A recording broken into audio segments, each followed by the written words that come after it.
अगर मैं शिव भक्त हूं और कृष्ण का नाम ले लूं तो क्या महादेव नाराज हो जाएंगे? कहानी हर उस इंसान के लिए है जो भगवानों में भेद करता है। पंढरपुर की पवित्र भूमि में एक सोनार रहते थे, नरहरि। वे कट्टर शिव भक्त थे, इतने कट्टर कि महादेव के अलावा किसी और भगवान के दर्शन तक नहीं करते थे। पंढरपुर में रहते हुए भी वे कभी विट्ठल मंदिर नहीं गए, न किसी और देवता की चर्चा, न किसी और मंदिर में प्रवेश। उनके मुख से बस शिव शिव ही निकलता था। एक दिन पंढरपुर के एक बड़े व्यापारी ने भगवान विट्ठल से मन्नत मांगी। मनोकामना पूरी हुई तो उन्होंने विट्ठल की मूर्ति को सोने का कमरबंद चढ़ाने का संकल्प लिया।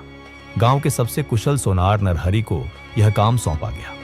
कमरबंद बना, पर समस्या खड़ी हो गई।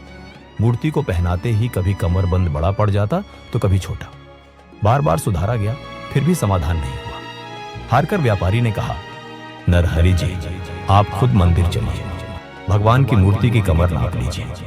नरहरि तैयार हो गए, पर उन्होंने अपनी आंखों पर पट्टी बांध ली। मैं विट्ठल के दर्शन नहीं करूंगा। नरहरि मूर्ति के पास पहुंचे। नाप लेने के लिए जैसे ही उन्होंने मूर्ति को छुआ, उनका हाथ ठहर गया। ये विट्ठल नहीं थे, ये तो महादेव थे। कमर पर वाघांबर, गले में सर्प और रुद्राक्ष, हाथों में त्रिशूल और डमरू, जटाओं का जाल, स्पष्ट शिव स्वरूप। नरहरि घबरा गए। उन्होंने झट से आंखों की पट्टी हटाई। सामने विट्ठल खड़े थे। पूरे शरीर में सिहरन दौड़ गई।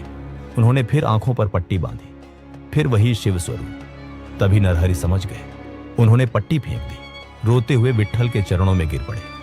जो व्यक्ति भगवान के मंदिर को देखकर भी मुंह मोड़ लेता था, आज वही विट्ठल का प्रिय भक्त बन गया। शिवाय विष्णु रूपाय, शिव रूपाय विष्णुवे। जब शिव के हृदय में विष्णु बसते हैं और विष्णु के हृदय में शिव, तो हम कौन होते हैं भेद करने वाले? कृष्ण का नाम लेने से शिव नाराज नहीं होते।